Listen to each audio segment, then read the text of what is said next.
Oke, kita mulai saja. Hari ini kita masih membahas tentang karbohidrat. Kalau kemarin kita membahas tentang monosakarida atau komponen paling sederhana dari karbohidrat, maka hari ini kita akan melanjutkan dengan polisakarida.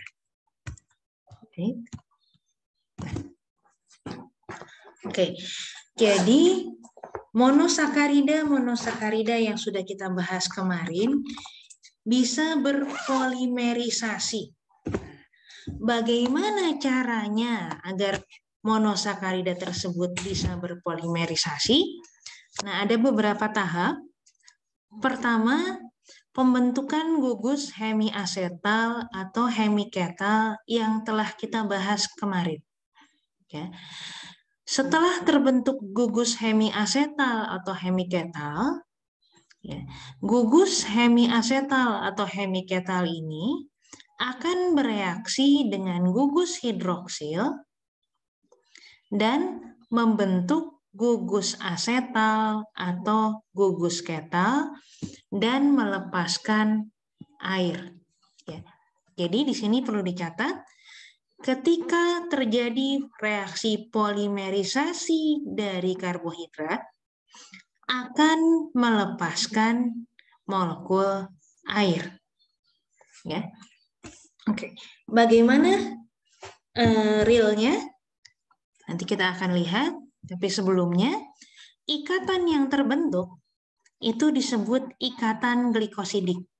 Ya, maka pada suatu polimer karbohidrat, ikatan yang menghubungkan antar monomernya disebut ikatan glikosidik. Nah, ikatan glikosidiknya seperti apa? Ini akan sangat spesifik tergantung bagaimana monomer-monomernya terhubung. Maksudnya apa? Yang terhubung itu atom karbon keberapa dari monomernya. Itu akan menspesifikkan jenis ikatan glikosidik. Kemarin kita bicara tentang mutarotation. Ya, ada alfa, ada beta. Nah, apabila monomer yang terhubung dengan ikatan glikosidik itu adalah monomer alfa atau monomer beta, itu juga akan menspesifikkan jenis ikatan glikosidik yang terbentuk. Nah, di sini kita kembali, kemarin sudah dibahas jenis polimer karbohidrat yang terbentuk, ada yang disebut oligosakarida dan polisakarida. Yang sangat panjang disebut polisakarida, yang menengah itu disebut oligosakarida. Ya. Kalau dua itu lebih sering disebut disakarida ya, sebetulnya bukan oligosakarida.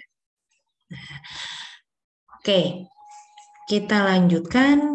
Nah, sekarang kita akan bicara lebih spesifik tentang ikatan glikosidiknya.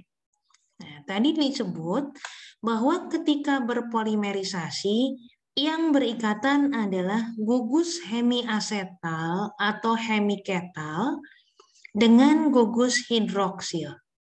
Ya. Kalau suatu monomer punya gugus hemiasetal atau hemiketal, berarti monomer tersebut punya atom karbon anomerik. Ya. Di sini yang bereaksi membentuk ikatan glikosidik harus atom karbon anomerik. Ya. Dan di sini atom karbon anomerik ini akan bereaksi dengan gugus hidroksil dari monomer atau monosakarida yang lain. Ya. Jadi ini kita lihat ikatan glikosidik ini akan terjadi antara dua monosakarida. Monosakarida pertama yang bereaksi harus atom karbon anomeriknya. Ya, tadi kan gugus hemiasetal atau hemiketal berarti ada atom karbon anomeriknya. Atom karbon anomeriknya ini yang bereaksi dengan gugus hidroksil dari monosakarida yang lain. Kita lihat, kita punya dua molekul glukosa dalam bentuk glukopiranosa, lebih tepatnya alfa dextrose glukopiranosa. Nah, yang sebelah kiri. Nah, ini yang terlihat Tiara. Tiara sudah siap? Halo, Bu. Halo Tiara, oke. Bisa ditunjukkan mana atom karbon anomerik dari glukopiranosa? Yang ini, yang ini, yang ini, yang ini, yang ini, atau yang ini? Atau saya beri nomor saja ya, biar lebih gampang. Ini 1, 2, 3, 4, 5, 6. Oke Tiara, atom karbon anomerik pada molekul alfa dextrose glukopiranosa ini atom karbon keberapa?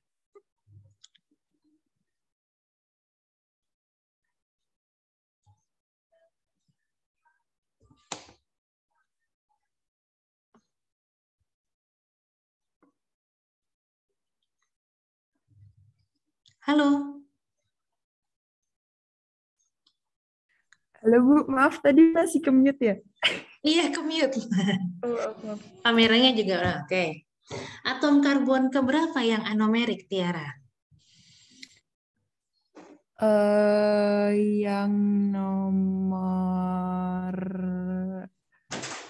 reaksi dengan gugus hidroksil. Yang nomor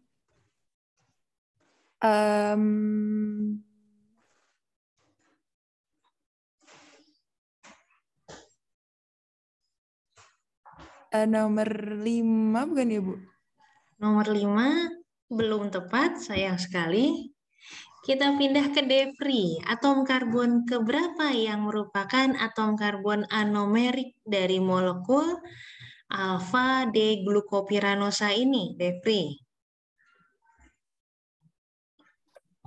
Maaf Bu, tadi kayaknya agak nge-lag Bu saya. Ya, Apa Bu pertanyaannya?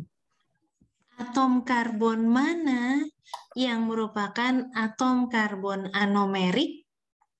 Ya, atom karbon anomerik ini dari molekul alfa D-glukopiranosa ini.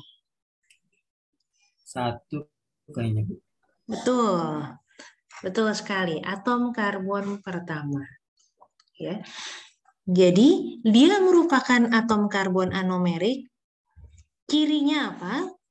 Cirinya atom karbon anomerik ini adalah yang awalnya punya gugus karbonil. Ya. Karena kita ingat, ketika pembentukan struktur siklik, gugus karbonil dari atom karbon anomerik ini akan bereaksi dengan gugus hidroksil dari dengan salah satu gugus hidroksil pada molekul tersebut. Di sini pada molekul alfa D-glukopiranosa, atom karbon anomeriknya awalnya ada di atom karbon pertama, dia berikatan dengan hidroksil pada atom karbon kelima. Selanjutnya, atom karbon pertama ini kita sebut atom karbon anomerik. Ya, jadi cirinya yang sebelumnya punya gugus karbonil. Ya, jadi tempat gugus hemiasetal ini tidak berubah dari sebelumnya yang punya gugus karbonil. Oke, semoga itu bisa diingat ya. Nah, berarti di sini ketika membentuk ikatan glikosidik harus atom karbon yang ini. Ya, atom karbon anomerik yang ini yang bisa membentuk ikatan glikosidik. Nah, sekarang pertanyaannya dia mau membentuk ikatan glikosidik dengan OH dari atom karbon yang mana? Ya, pada monosakarida yang lainnya. Nih, ini 1, 2, 3, 4, 5, 6. Jadi yang menginisiasi atau salah satunya gitu ya, itu harus atom karbon anomerik. Nah, gugus hidroksilnya boleh dari atom karbon yang mana saja pada molekul atau pada monosakarida kedua. Dalam hal ini, apabila di sini atom karbon anomerik ini bereaksi dengan gugus hidroksil dari atom karbon keempat pada monosakarida yang lain, maka yang terbentuk adalah, nah ini kita lihat dia bereaksi dengan ini. Nah, bentar saya hapus dulu.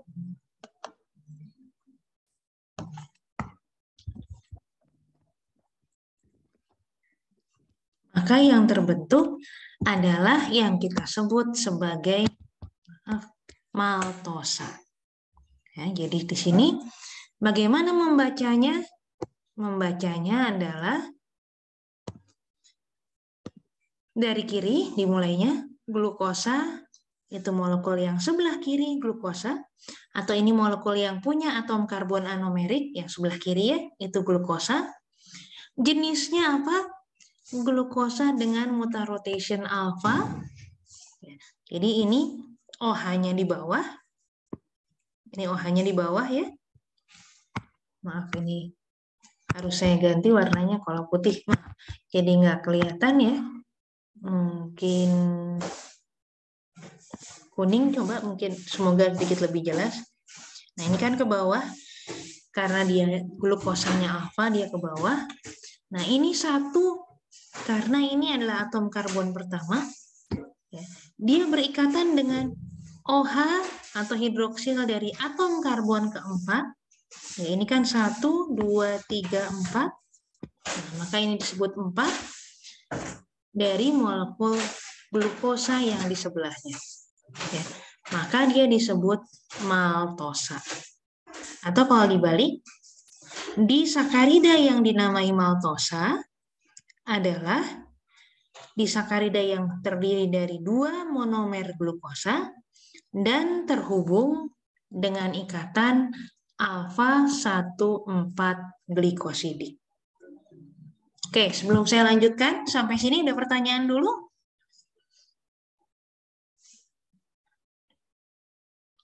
Apakah jelas? Bisa diikuti?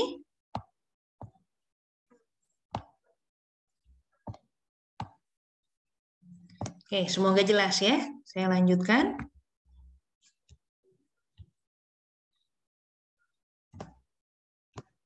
Nah, jadi tadi bagaimana cara menamainya?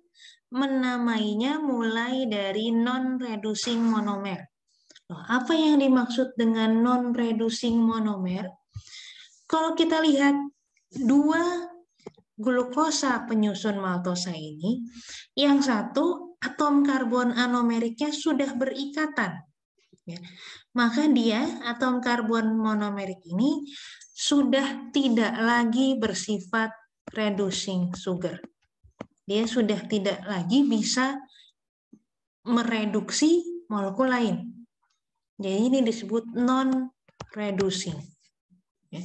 Di sini, atom karbonnya masih bebas. Ya, masih belum berikatan, atom karbon anomerik yang ini belum berikatan dengan apapun. Maka ini, atom karbon yang ini, atom karbon anomerik yang ini masih bersifat reducing sugar atau reducing N. Ya. Maka penamaan dimulai dari non-reducing monomer atau dari yang ini.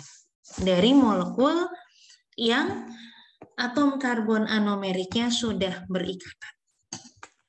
Lalu disebutkan jenis molekul sikliknya. Ya, apakah piranosa atau puranosa atau apa? Disebutkan nomor atom yang berikatannya dihubungkan dengan panah. Tadi maltosa yang berikatan adalah atom karbon pertama dengan atom karbon keempat, maka ditulis 1 berikatan dengan 4. Ini disebutkannya maka alfa 14, ini yang non-reducing yang pertama ya. Dia jenisnya alfa, dia atom karbonnya pertama berikatan dengan atom karbon keempat pada molekul selanjutnya. Lalu bisa disebut singkatan nama monomernya atau lengkap ya. Jadi ini bisa GLC, alfa 14 GLC, ya, atau gluko alfa 14 glukopiranosa, lebih lengkap ya. Jadi contohnya kita lihat, ini maltosa sekali lagi. Nah ini non-reducing N-nya ada yang sebelah kiri, ya, dia glukosa, jenisnya lebih tepatnya alfa D-glukosa, jadi alfa glukopiranosil, ya, dia berikatan atom karbon ke-1 dengan atom karbon ke-4, 1 dengan 4, yang kedua adalah glukopiranosa juga, maka maltosa adalah alfa glukopiranosil 1,4 alfa glukopiranosa. Ikatannya adalah alfa 1,4 glikosidik. Kita lanjutkan. Nah, di sini ada macam-macam. Ada laktosa. Kita lihat laktosa. Nah, ini memang sudah tertulis ya, tapi saya akan tanya untuk mengingatkan kalian, mengajak kalian membaca lebih detail. Nadira, kalau laktosa jenis ikatan glikosidiknya apa, Nadira? Iya Bu, bentar. Ini. Ya. Tadi apa Bu? Laktosa. Laktosa, gambarnya yang di sebelah kanan ini. Oh ya. Ikatan glikosidiknya.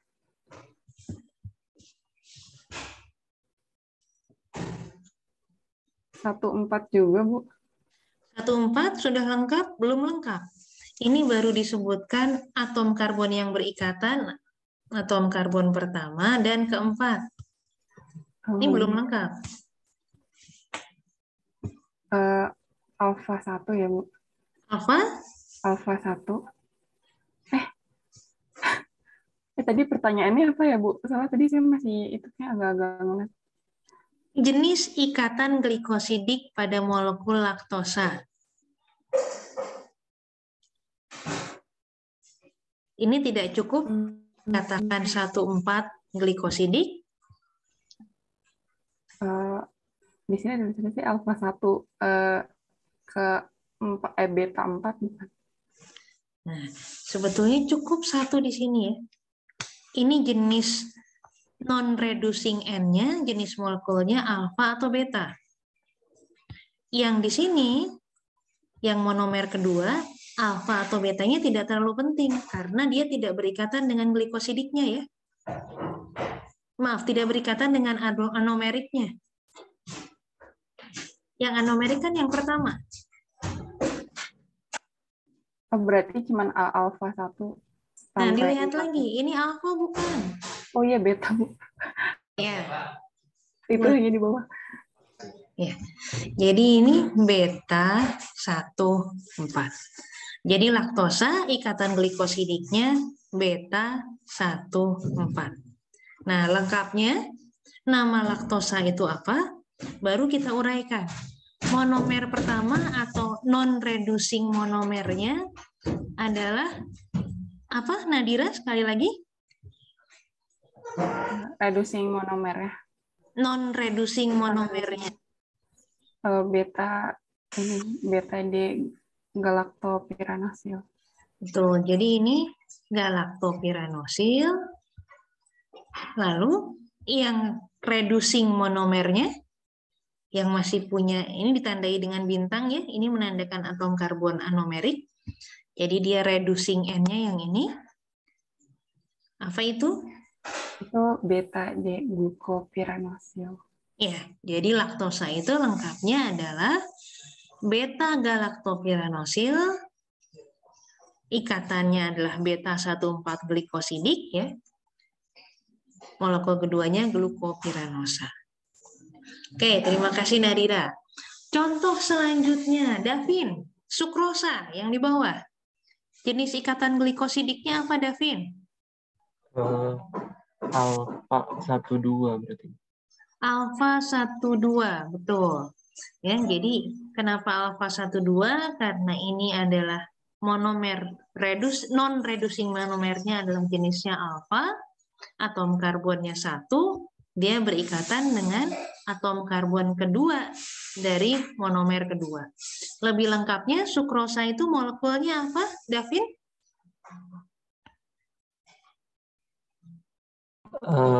Alfa glukopiranosil. Alfa glukopiranosil. Belum selesai? 1,2 1,2 beta defruktofuranosil. Betul. Jadi alfa glukopiranosil 1,2 beta fruktofuranosa. Nah, pertanyaan selanjutnya masih untuk Davin karena masih berfokus pada sukrosa. Pada molekul sukrosa, apakah dia masih punya atom karbon anomerik yang bersifat pereduksi?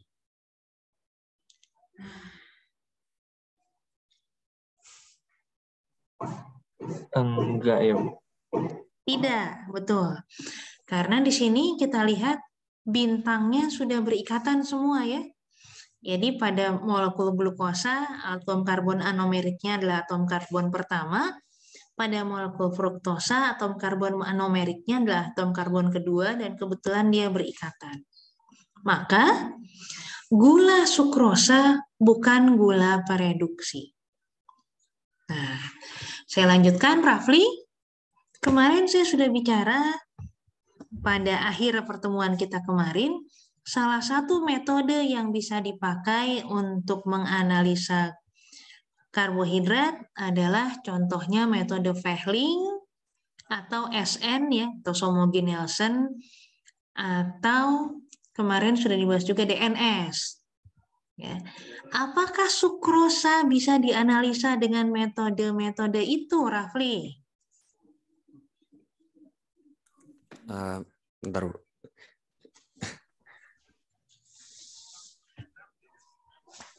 Bisa ya, Bu? Bisa? Catatan saya hilang, Bu.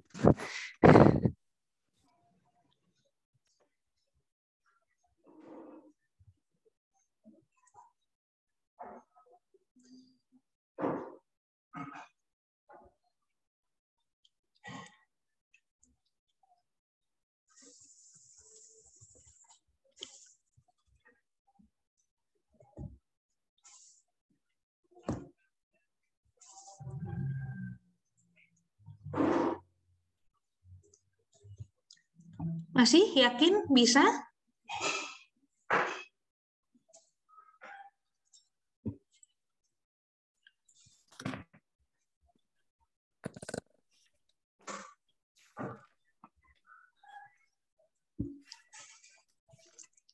Yoe, mungkin punya pendapat lain, bisa atau tidak Yoe?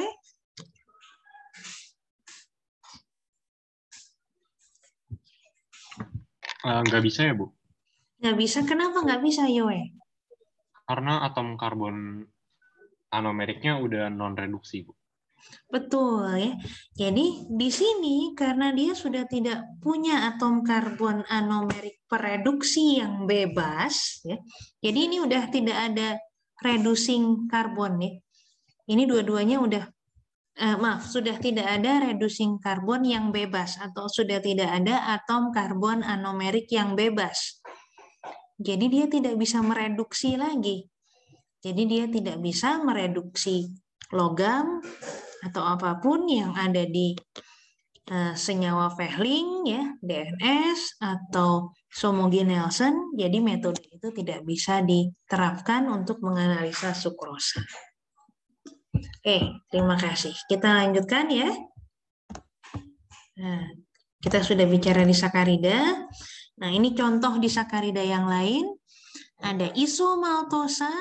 Jadi tadi kita bicara tentang maltosa. Maltosa terdiri dari 2 monosakarida glukosa yang terikat dengan ikatan alfa 1,4.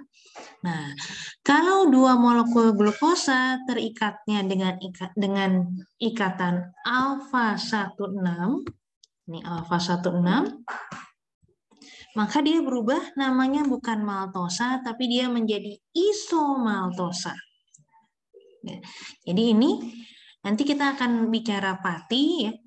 Nah, pati ini punya ikatan alfa 14 dan alfa 16. Kalau pati dihidrolisis, maka mungkin masih ada disakarida yang punya ikatan alfa 14 dan ada disakarida yang punya ikatan alfa 16.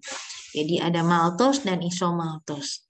Nah, ini walaupun serupa, walaupun dua-duanya terdiri dari monomer glukosa, karakteristiknya, sifatnya akan sedikit berbeda antara maltos dan isomaltos.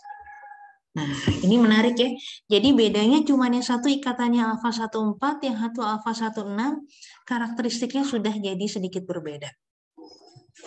Laktos, kita sudah bahas, dia adalah disakarida yang terdiri dari galaktosa dan glukosa terikat dengan ikatan. Tadi mestinya beta ya, di sini kok alfa. Mestinya tadi beta 14. Ini beta 14. Nah, tapi di sini disebut juga alfa 14. Nah, ini nanti silahkan kalian lihat ya. Barangkali ini campuran, ada alfa 14 dan beta 14. Oke. Lalu ada laktulus. Laktulus di sini sedikit berbeda dengan laktos. Ada ul berarti dia mengandung ketosa. Betul, di sini monomernya adalah galaktos dan fruktos. Jadi ada ketosanya yaitu fruktosa. Lalu ada sukrosa, glukosa, dan fruktosa terhubung dengan ikatan alfa 12. Dan ada trehalose juga tolong dicermati, dia monomernya sama-sama glukosa ya, jadi mirip dengan maltos dan isomaltos. Hanya saja ikatan glikosidiknya adalah alfa 11. Dan karakternya, jangan salah, sangat berbeda, karakteristiknya sangat berbeda dengan maltos dan isomaltos.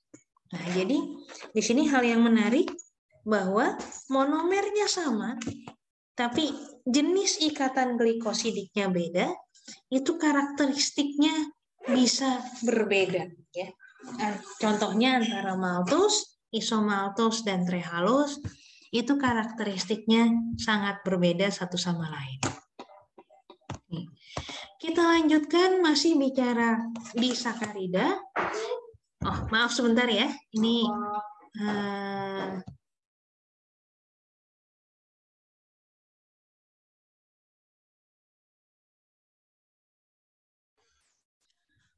Oke, terima kasih. Nah, saya akan contohkan dua disakarida yang cukup menarik, yaitu sukrosa dan sukralose. Nah, sukrosa kita sudah tahu tadi adalah glukosa dan fruktosa yang terhubung dengan ikatan alfa 12 ya. Di sini ada sukralose. Sukralose itu masih disakarida. Dia juga tersusun atas glukosa dan fruktosa. Bedanya, dia adalah disakarida sintetik. Kita lihat, beberapa dari gugus hidroksilnya terganti dengan Cl. Apa efeknya? Efeknya ternyata sukralose ini bisa punya kemanisan yang berkali-kali lipat dari sukrosa. Jadi ini ceritanya, ini adalah penemuan yang tidak sengaja ya. Jadi di suatu perusahaan, R&D satu perusahaan, ini sukrosanya tercampur dengan asam, lalu dia terjadi klorinasi. Jadi gugus OH-nya tadi tergantikan dengan Cl. Ternyata efeknya adalah dihasilkan gula yang lebih manis. Dan saat ini sukralose ini sudah menjadi aditif pemanis yang komersil ya. Dinyatakan aman sejak tahun 90-an mulai dipasarkan. Dan dia menarik karena dia kita sebutnya adalah pemanis yang intensive sweetener. Maksudnya apa intensive sweetener? Berarti pemanis yang tingkat kemanisannya sangat tinggi, sehingga untuk mencapai kemanisan yang sama dibutuhkan jumlah yang jauh lebih sedikit. Dan menariknya karena dia sintetik ya, jadi dia tidak dihasilkan secara alami dalam sistem biologis, dia tidak bisa dimetabolisme oleh sel tubuh. Apa apa dampaknya atau impact-nya kalau dia tidak bisa dimetabolisme oleh sel tubuh, maka dia kalorinya rendah sekali atau bisa dikatakan zero kalori. Ya. Jadi ini gula yang manis banget dan tidak menghasilkan kalori. Jadi memang dia tidak bisa digunakan sebagai sumber energi ya. Mungkin kalian ada yang sempat suka hiking atau berkemah gitu. Kadang-kadang suka dibekelin gula merah ya untuk cadangan energi. Nah ini sukralos jelas-jelas nggak bisa karena dia bukan bersifat sebagai sumber energi karena dia kalorinya rendah sekali atau zero kalori. Nah ini jadi suatu ketidaksengajaan yang berbuah manis sebetulnya. Mungkin ada pertanyaan, bagaimana caranya perbedaan yang sangat kecil ya antara OH dan CL dia bisa mengakibatkan suatu perbedaan derajat kemanisan yang sangat signifikan. Nah, ini orang sudah mulai mensimulasikan hal tersebut ya dengan docking kemarin yang saya ceritakan, yaitu sebetulnya perbedaan struktur molekul dan jadi ada perbedaan ikatan hidrofobik dan hidrofilik antara molekul tersebut dengan indera perasa yang ada di lidah. Jadi karena interaksinya yang berbeda, kalau kemanisannya lebih tinggi berarti interaksinya dengan indera perasa pemanis di lidah sangat lebih kuat, maka rasa manisnya terasa sangat lebih besar. Jadi ini adalah perbedaan struktur yang sangat kecil, hanya perbedaan OH dan CL, tapi efeknya bisa sangat besar. Dan ini bidang-bidang seperti ini ya, masih sangat besar potensinya untuk kalian bisa main-main simulasi sederhana dengan melihat interaksi antara molekul, gitu.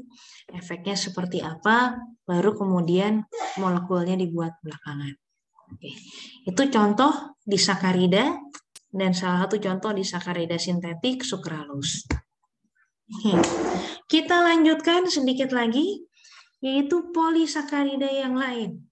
Jadi secara umum polisakarida ini tadi kita sudah bicara bagaimana pembentukan ikatan glikosidiknya, ya, bagaimana pembentukan polimernya.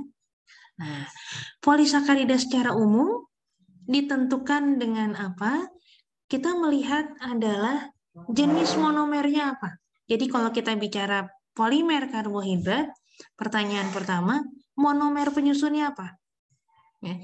Apakah tersusun atas monomer yang seragam? Kalau dia monomernya sama semua, maka kita sebut homopolisakarida. Apabila monomer penyusunnya ada lebih dari satu macam, maka kita sebut dia heteropolisakarida. Ya. Jadi ini jenis monomernya apa? Apakah dia sama semua atau berbeda-beda? Ya, jadi dia homopolisakarida atau heteropolisakarida, dan lebih detail monomernya jenisnya apa saja. Lalu jumlah monomernya berapa? Ya, tadi apakah dia 2, 10 ya atau 100 atau 1000, itu akan menentukan karakteristik dari polisakarida tersebut. Lalu strukturnya bisa lurus atau bercabang atau bagaimana? Itu jadi macam-macam. Satu catatan, satu polimer karbohidrat bisa jadi jumlah monomernya itu tidak standar. Nah, contoh sederhana pati. Pati adalah polimer dari karbohidrat. Ya, monomernya adalah glukosa, jadi dia merupakan homopolisakarida. Jumlah monomer penyusunnya bisa jadi 1000, bisa jadi 10.000, bisa jadi 5.000 gitu ya. Tidak standar, tidak semua pati jumlah monomernya sama, tapi semuanya tetap dikatakan pati. Nah, ini sifat yang sedikit berbeda dengan protein. Nanti ketika kita membahas protein, kita akan lihat satu jenis polimer protein tertentu, umumnya terutama protein-protein yang bersifat fungsional, dia punya fungsi aktivitas tertentu, jumlah monomernya sama. Ya, jumlah monomernya standar sekian, sehingga molekular weight-nya bisa ditentukan. Sementara pati itu tidak demikian. Nah, polisakarida ini punya 3 fungsi utama dalam sistem seluler. Yang pertama adalah fungsi penyimpanan atau storage. Yang kedua adalah fungsi struktural atau penyusun struktur dari sel. Dan yang ketiga, dia banyak terlibat dalam transfer informasi atau signaling, ya. Ini signaling atau percakapan, ya, atau transfer informasi dalam sistem seluler. Nah, ini fungsi umum dari polisakarida dalam sistem seluler. Nah, kita bahas satu-satu, mulai dari yang pertama adalah storage atau penyimpanan. Nah, di sini polisakarida berfungsi sebagai penyimpanan energi atau karbon backbone dalam proses metabolisme. Jadi, dalam satu proses metabolisme sistem seluler, apabila ada kelebihan energi, dia cenderung untuk menyimpan energi tersebut sebagai cadangan. Nah, cadangannya disimpan dalam bentuk apa? Dalam bentuk polimer karbohidrat. Contoh yang sederhana ada 2, yaitu pati dan glikogen. Nah, kita bahas pertama pati terlebih dahulu. Nah, ini adalah pertanyaan pertama sebetulnya yang saya tanyakan kemarin. Apa yang kalian pikirkan ketika kalian mendengar karbohidrat? Sepertinya karbohidrat itu masih identik dengan ini, ya. Atau beras. Ini kan memang sumber karbohidrat utama di Indonesia. Nah, itu karbohidratnya lebih spesifiknya adalah pati. Nah, apa ini pati? Pati ini merupakan homopolimer. Jadi sekali lagi, ketika kita bicara homopolimer, maka kita tahu polisakarida tersebut hanya tersusun dari satu jenis monosakarida. Yaitu apa? Yaitu untuk pati polimer monomer penyusunnya adalah glukosa. Nah, di sini bagaimana glukosa ini saling terhubung ketika dia membentuk polimer pati. Nah, ada 2 jenis, ya, ikatan yang menyusun pati. Ada amilosa. Amilosa ini merupakan rantai lurus, ya. Jadi dia terdiri dari ikatan alfa 14 glikosidik. Jadi kalau kalian ingat maltosa tadi, maltosa terhubung antara monomer glukosa dengan ikatan alfa 14. Nah, cuman maltosa dipanjangin terus, ya. Jadi alfa 14, alfa 14, alfa 14, alfa 14, dia menjadi amilosa. Dan amilopektin. Nah, berbeda dengan amilosa yang sifatnya lurus, amilosa lurus begini, amilopektin bercabang. Nah, cabangnya di mana? Cabangnya tidak sering-sering amat, kurang lebih terjadi percabangan setiap 12-14 residu. Apa yang dimaksud residu?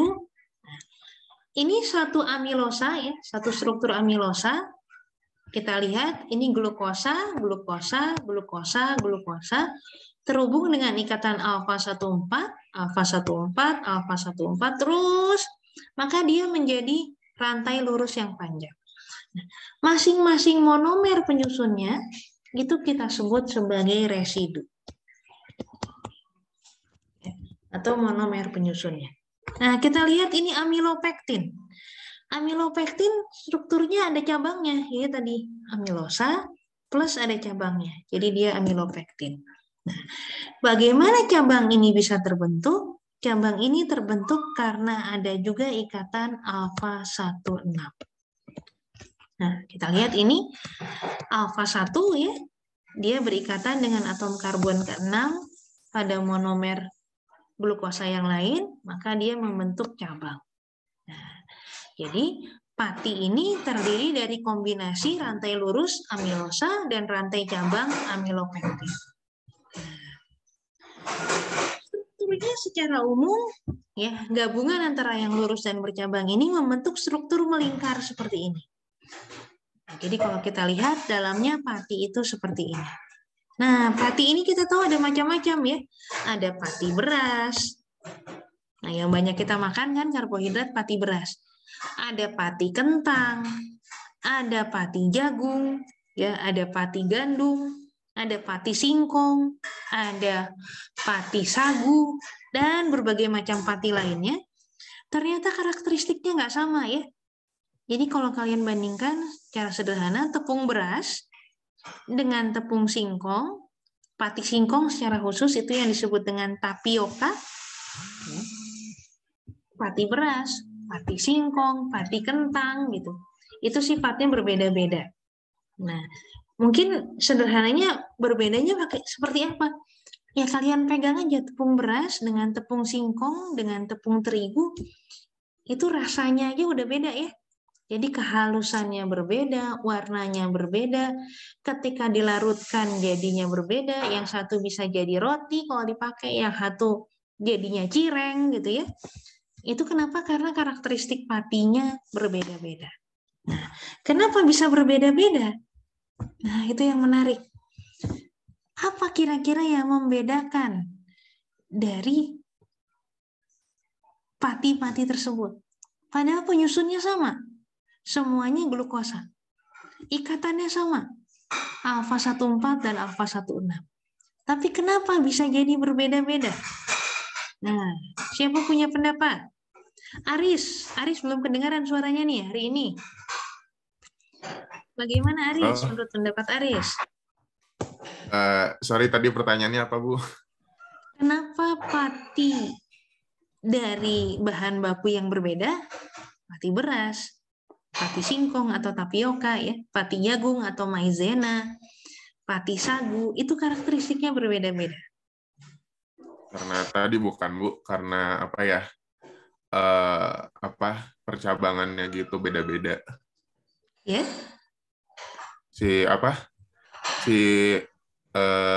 Hubungan glikosidiknya jadi kayak beda-beda gitu, makanya nanti sifat karakteristiknya beda juga. Betul. Nah, ini perlu dilihat lagi ya. Tadi saya sampaikan, semua pati komponennya sama amilosa dan amilopektin. Jadi semua punya alfa 14, semua punya alfa 16. Jadi mungkin betul, tapi kurang tajam jawabannya. Oke, ada yang berani menjawab lain, pendapat lain? Alisa, silahkan.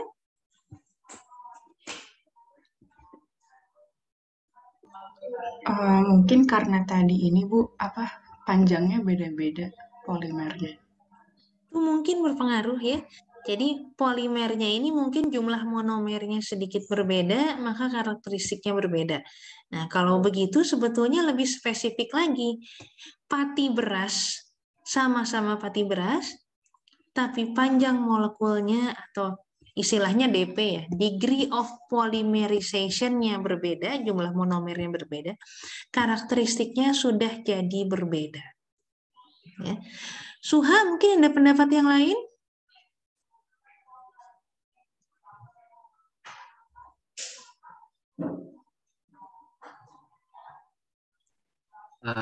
Suara saya masuk ya, Bu? Kenapa? Suaranya masuk. Suaranya bisa terdengar. Suara saya masuk. Yuk, kenapa kira-kira sifat karakteristik pati ini berbeda-beda, Suha? Halo, ya. Suara saya masuk ya, Bu? Masuk.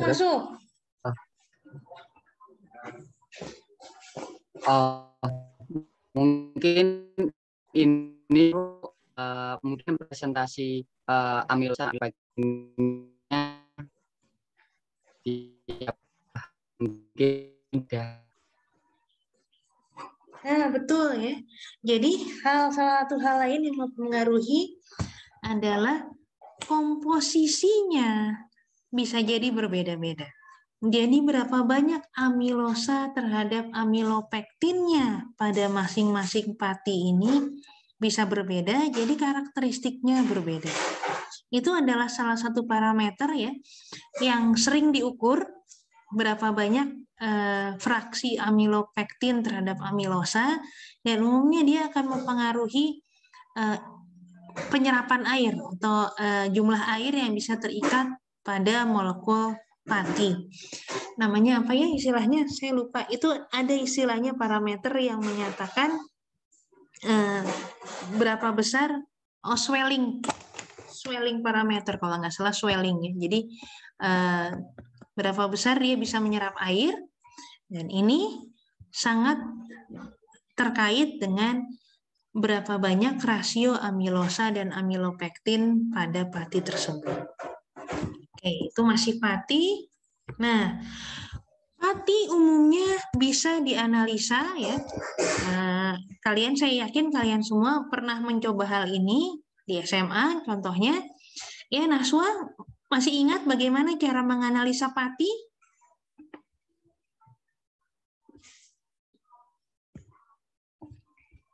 Pernah praktikum ini barangkali waktu SMA bagaimana menganalisa pati?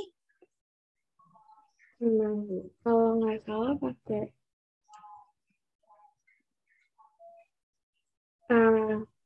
Benedict bukan sih, Bu? Bukan pakai Benedict. Oh, bukan ya? Lugol, Bu. Iya, betul, pakai Lugol. Maaf. Nah, Lugol itu apa sih, Naswa?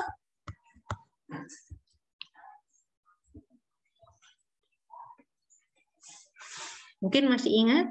Iodin ya, Bu? Betul sekali. Iodin. Nah, jadi apa yang terjadi ketika pati ini ditetesi iodin? Nanti molekul iodinnya akan terjebak di sini nih, di tengah-tengah koil si pati tersebut, membentuk kompleks di sini. Nah, jadi itulah yang mengakibatkan perubahan warna pada larutan pati ini. Ya, jadi adanya pati bisa dikarakterisasi dengan metode Lugol yang memanfaatkan iodin. Nah, oke, kita masih punya waktu. Ada sedikit lagi, saya lanjutkan sedikit ya. Nah, ini mungkin saya mulai saja. Ini ada 3 aspek yang ingin saya sampaikan ketika menyampaikan pati. Kita mulai dengan enzim pengurai pati. Ya. Jadi tadi sudah disampaikan bahwa pati ini punya ikatan 2 jenis ikatan glikosidik, yaitu alfa 14 dan alfa 16. Nah, kenapa saya ingin bicara tentang enzim pengurai pati? Nah, salah satu manfaat pati secara industri adalah untuk menghasilkan gula, glukosa ya. Jadi ini pati yang terdiri dari glukosa ya, homopolimer, homopolisakarida. Maaf tulisan saya jelek ya, monomernya glukosa. Ini monomernya glukosa. Maka pati ini bisa diuraikan menjadi glukosa. Nah, glukosa sendiri, kalau kita sudah punya glukosa, kita bisa bikin apa saja melalui fermentasi ya. Karena glukosa ini kan molekul gula sederhana, relatif bisa dicerna oleh berbagai macam mikroba ya, dijadikan substrat bahan baku untuk produksi bermacam-macam. Selain itu, glukosa juga bisa digunakan sebagai pemanis ya. Jadi alternatif dari sukrosa, kita bisa pakai glukosa. Nah, kalau tadi di awal kuliah kita bicara bagaimana glukosa terpolimerisasi menjadi polisakarida, menjadi pati, dengan membentuk ikatan alfa 14 glikosidik dan alfa 16 glikosidik, maka prosesnya dibalik. Maka kalau kita punya starting point pati, entah itu dari beras, entah itu dari singkong, entah itu dari jagung, maka kita bisa melakukan depolimerisasi menjadi glukosa. Nah, kalau glukosa menjadi pati atau pembentukan polimer, maka tadi saya katakan akan melepas molekul air. Ya. Di sini kalau pati dipecah ya menjadi monomernya glukosa, maka dia memerlukan air. Dan prosesnya kita sebut sebagai hidrolisis. Ya, pemotongan polimer pati dengan bantuan air. Karena kita butuh air ya untuk berikatan lagi pada atom karbon anomerik tadi untuk membentuk molekul glukosa atau monomernya. Nah, ini proses industrial ini. Orang banyak membuat glukosa dari pati. Di Indonesia banyak dilakukan, contohnya menggunakan pati singkong ya, atau secara industri besar banyak digunakan pati jagung. Industri besar yang melakukan hal ini contohnya kalau kalian browsing ada Cargill. Ya, ini juga industri yang sama yang memproduksi sorbitol kemarin ya. Cargill Sorini untuk memproduksi sorbitol dan Cargill untuk memproduksi glukosa dari pati. Ada juga Tereos. Ini juga memproduksi glukosa dari pati jagung. Jadi ini adalah dua pemain besar ya, industri glukosa dari pati. Nah, bagaimana melakukannya? Biasanya prosesnya yang ditempuh adalah proses enzimatik. Berarti diperlukan enzim yang bisa memecah ikatan alfa-1,4 atau menghidrolisis ikatan alfa-1,4 dan ikatan alfa-1,6. Nah, enzim yang terlibat adalah kompleks enzim amilase. Nah, ini kalau ada ase-ase, ini berarti dia nama enzim ya. Ini nama umumnya, nama populernya. Dan ini amilase berarti dia bekerja pada amilo. Jadi ini adalah enzim yang digunakan untuk menghidrolisis ikatan alfa-1,4 dan alfa-1,6 pada pati untuk menjadi glukosa. Oke, ini sudah 858. Kuliahnya sampai sini dulu. Kita lanjutkan masih tentang pati, lebih detail tentang mungkin produksi gula atau glukosa dari pati dan senyawa-senyawa lain yang terkait ya di minggu depan. Nah, saya pesan sekali lagi silahkan cari molekul karbohidrat yang menarik untuk kalian ya. Kenapa menarik? Supaya kalian senang mencarinya ya, mengkajinya senang dan mempresentasikannya juga dengan penuh kebanggaan. Dan tolong kerjakan tugasnya dengan sebaik-baiknya. Oke, sampai sini dulu. Sampai ketemu lagi insya Allah pekan depan. Oke, salam sehat semuanya. Terima kasih, Bu. Terima kasih, Bu. Oke, sampai minggu depan.